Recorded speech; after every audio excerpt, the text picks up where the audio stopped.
बॉलीवुड, जहां पर अगर आपके पास टैलेंट नहीं है और ना ही आपके पास कोई इट फैक्टर है जो चाहिए होता है सेलिब्रिटी बनने के लिए, और अगर आप डांस भी नहीं कर पाते तो आपको कोई भी रिप्लेस कर देगा। पर ये जो फैक्टर्स है वो सिर्फ आउटसाइडर के लिए ही अप्लाई होते हैं, इनसाइडर्स नैपोस के लिए नहीं। पिछले 6-7 सालों से इंडस्ट्री में काम कर रहे एक्टर्स नैपोस मोस्टली धर्मा की मूवीज ही साइन करते हैं, जो टॉप प्रोडक्शन हाउसेज में से एक है। सुन के लग रहा होगा कि अगर टॉप प्रोडक्शन हाउसेज में कोई काम कर रहा है तो वो बहुत ही टैलेंटेड होगा, पर ऐसा है नहीं। अगर हम जानवी की बात करें तो उसने 2018 में अपना डेब्यू किया था और उसके बाद वो बहुत से प्रोजेक्ट्स में नजर आई, पर किसी एक मूवी में भी उसने अच्छा परफॉर्म नहीं किया। उसने साउथ की मूवीज में भी काम किया है, पर उसको उधर ज्यादा रिकॉग्नाइज नहीं किया गया। और अब उसके धर्मा के साथ 2 मूवीज आई है, परम सुंदरी, सनी संस्कारी की तुलसी कुमारी। परम सुंदरी तो फ्लॉप चली गई, पता ही नहीं चला कब आई कब गई, पर उसको मलयाली एक्सेंट के लिए कॉल आउट किया गया। इस मूवी पर ज्यादा बात इसलिए हो रही है क्योंकि इस मूवी में रोहित सराफ भी है, और रोहित की मिसमैच सीरीज के बाद उसकी एक बहुत ही सीरियस फैन बेस बना है और लोग उसे सही में पसंद करते हैं। इस चीज का पता तब लगता है जब रोहित, वरुण, जानवी, सानिया इस मूवी को प्रमोट कर रहे थे और ऑडियंस रोहित रोहित ही चला रही थी। एक बार तो वरुण के फेस पे दिख रहा है कि वो इस चीज से इनसिक्योर हो रहा है। पहले तो वरुण और जानवी ही इस मूवी को प्रमोट कर रहे थे, और जब लोगों ने पॉइंट आउट करना शुरू किया फिर जाके सानिया और रोहित को इंक्लूड किया गया। कहने को तो चारों की ही इक्वल इंपॉर्टेंस है, पर जानवी और वरुण को ज्यादा स्क्रीन टाइम दिया गया है, and this is really sad क्योंकि स्क्रीन प्रेजेंस सानिया और रोहित का ज्यादा अच्छा है।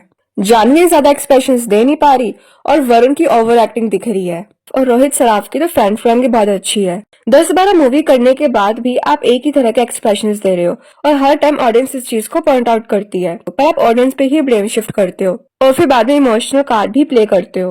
और ऐसा लग रहा है कि जानवी को कितनी बार ही कॉल आउट कर लो लेकिन वो अपने आप को इम्प्रूव नहीं करेगी। नो हेट, पर जानवी ने अभी तक एक भी हिट मूवी नहीं दी है। अदर नैपोस को ये बात समझ आ गई है और वो अपने क्राफ्ट पर ध्यान दे रहे हैं। ईशान खट्टर, जिसने जानवी के साथ ही अपना डेब्यू किया था, उसने होमबार्ड मूवी में प्रूव कर दिया कि वो अच्छी एक्टिंग करता है, पर ये मूवी कमर्शियली फ्लॉप गई और इस चीज को करण ने भी पॉइंट आउट किया। होमबार्ड मूवी तो बॉक्स ऑफिस पर फ्लॉप चली गई, लेकिन इसमें गलती हमारी ही है। हम ही अच्छी मूवीज को सपोर्ट नहीं करते और फिर करण को कॉल आउट करते हैं क्योंकि वो अच्छी मूवीज नहीं बनाता। लेकिन जब वो अच्छी मूवीज को, अच्छे प्रोजेक्ट्स को डिलीवर करता है तो हम उसे सपोर्ट भी नहीं करते। मूवी का सिर्फ आर्ट पर्पज से बनाया जाना जरूरी नहीं होता, कमर्शियली हिट होना भी जरूरी होता है। अनन्या ने अपने आप को इम्प्रूव किया है और वो ज्यादा अच्छी एक्टिंग तो नहीं कर पाती, पर उसने एक जॉनरा चूज कर रखा है जिसमें वो अच्छे से फिट हो जाती है, और जो उसके एक्शन को ट्रोल किया जाता था अब वो भी कम हो गया है और लोगों को उसकी रैंप वॉक अच्छी भी लगती है। अगर कोई इनसाइडर नैपो प्रोडक्ट अच्छी एक्टिंग नहीं करता तो उसे हर जगह से ट्रोल किया जाता है, लेकिन हार्डली किसी आउटसाइडर को उसके टैलेंट न होने के कारण क्रिटिसाइज किया जाता है। वो तो अब लोगों ने कॉल आउट करना शुरू कर दिया जिन्हें एक्टिंग नहीं आती, जैसे सिद्धार्थ मल्होत्रा।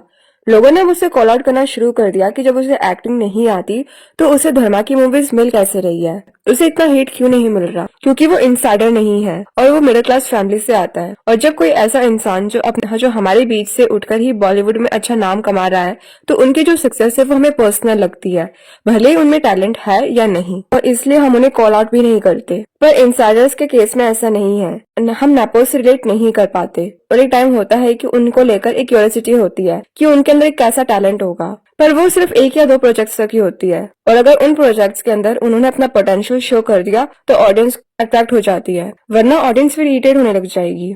और अपने आप को रिलेवेंट रखने के लिए एक्टिंग और स्क्रीन प्रेजेंस इंप्रूव करने के अलावा वो बोटॉक्स और डेटिंग पर फोकस करते हैं, और ये जानवी के केस पर दिख भी रहा है कि वो अपने आप को किम कार्दाशियन की तरह प्रेजेंट करती है। तो इसे होता क्या है कि जो बॉडी है वो अंदर से खराब होना शुरू हो जाती है। अभी तो साइड इफेक्ट्स दिख नहीं रहे, पर ओवर द इयर्स जो स्किन है वो लूज होना शुरू हो जाती है। इनके पास तो पैसे हैं तो ये अच्छी जगह से कॉस्मेटिक प्रोसीजर्स करवाते हैं, पर अगर कोई इंसान इनसे इंस्पायर हो जाए और उसके पास पैसे नहीं है क्योंकि उसको लगता है कि ब्यूटी स्टैंडर्ड में फिट होने के लिए सिर्फ सर्जरीज ही है जो इम्पोर्टेंट रोल प्ले करती है, और उसके पास इनफ पैसे नहीं है, तो वो चीप इम्प्लांट्स या फिर डॉक्टर्स के पास जाएंगी। और चीप इम्प्लांट्स के जो साइड इफेक्ट्स होते हैं वो क्या होते हैं वो अगर आप गूगल करोगे तो खुद ही पता लग जाएगा। अब अगर वो चीप इम्प्लांट्स यूज करती है तो 80-90% चांसेस है कि उसकी जो बॉडी है वो रिएक्ट करेगी। तो अब बताओ कि वो इस सिचुएशन में क्या करेगी। और जरूरी नहीं है कि अगर आपके पास पैसे हैं तो सर्जरी जो है वो परफेक्ट ही होगी। प्रियंका ने अपना साइलेंस ट्रीटमेंट करवाया था पर डॉक्टर की गलती से उसकी जो नोज है उसकी शेप चेंज हो गई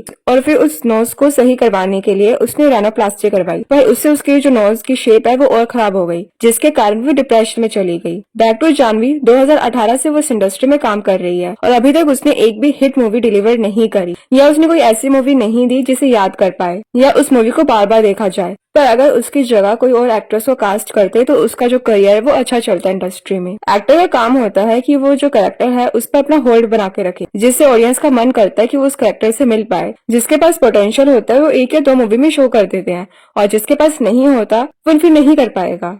आहान ने यही तो किया है, उसने अपने क्राफ्ट पर बहुत ज्यादा काम किया है और उसने अपनी पहली मूवी में ही ये शो कर दिया। आर्य ने भी ऐसा किया है, उसने अपनी पहली सीरीज में ही प्रूव कर दिया कि वो एक बहुत ही अच्छा डायरेक्टर है और एक्टर्स की पर्सनालिटी को जिस तरीके से कैप्चर करना चाहिए था उसने वैसा ही किया है। तो अगर ऐसा सोचना ऑडियंस को प्रॉब्लम है, वो ही टेस्ट नहीं समझ पा रही, तो ये तो बस एक्सक्यूज है। ऑडियंस खुद तड़प रही है एक अच्छी मूवी देखने के लिए और अगर आप कंटेंट डिलीवर नहीं कर पा रहे तो इसमें ऑडियंस की गलती नहीं है और फिर गलती इनकी भी नहीं लगती।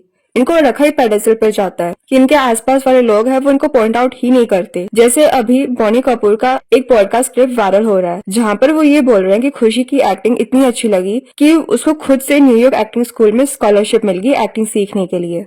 जानवी को मूवीज में लेने का रीजन यही होता है कि उससे जो मूवीज है उसको पब्लिसिटी मिलती है। इनकी मूवीज का इनका बहुत ज्यादा प्यार करवाया जाता है, इससे जो मूवीज है वो लैमलाइट में आ जाती है। लोगों की नजर में आना ही आज के टाइम पे एक मेन मोटिव बना हुआ है और एक्सेप्ट करो या नहीं पर जानवी की जो पीआर है वो वाकई बहुत स्ट्रांग है अदर एक्ट्रेसेस से कंपेयर में। और एक यही रीजन है कि जानवी को मूवीज मिल रही है और एक यही रीजन है कि सनी संस्कारी मूवी में जानवी और सान्या में भले सान्या जो है वो ज्यादा टैलेंटेड है पर जानवी को मेन लीड में रखा गया है। सोचकर देख लो अगर सान्या लीड में होती तो इससे ना इस मूवी की इतनी बात भी नहीं होती। मिसेज मूवी उसने करी थी और बहुत अच्छी मूवी है और उसका अच्छा टैलेंट भी है, पर ना इस मूवी को और हाइप तभी मिली जब इसके अराउंड कंट्रोवर्सीज होने लग गई। तो बस इतना है इस वीडियो के लिए। अगर वीडियो अच्छी लगी हो तो प्लीज लाइक कमेंट और शेयर करना और प्लीज चैनल को सब्सक्राइब जरूर से करना।